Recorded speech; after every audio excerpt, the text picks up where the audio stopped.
વિશ્વ હિન્દુ પરિષદ બજરંગ દળ દ્વારા ભાવનગર મહાનગર દ્વારા વિરોધ પ્રદર્શન કરવામાં આવ્યું। ભાવનગર શહેરમાં વિશ્વ હિન્દુ પરિષદ બજરંગ દળ દ્વારા ભાવનગર મહાનગર દ્વારા લોકસભામાં રાહુલ ગાંધી દ્વારા હિન્દુઓ વિરુદ્ધ કરવામાં આવેલ ટિપ્પણી અત્યંત આપત્તિજનક અને સમગ્ર હિન્દુ સમાજની લાગણીઓને આઘાત પહોંચાડેલ, જેના વિરોધમાં ઘોઘા ગેટ પાસે બેનરો સાથે વિરોધ પ્રદર્શન કરી રોષ વ્યક્ત કરવામાં આવ્યો હતો।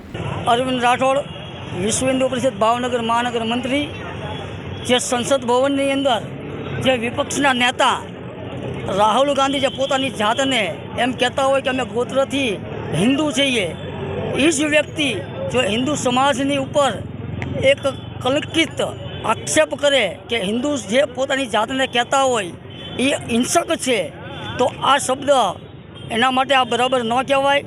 આના માટે આખા દેશની અંદર હિન્દુ સમાજ એના વિરોધમાં છે અને ખૂબ પણ દુઃખ વ્યક્ત કરે છે। આ શબ્દ એના માટે માફીના લાયક નથી।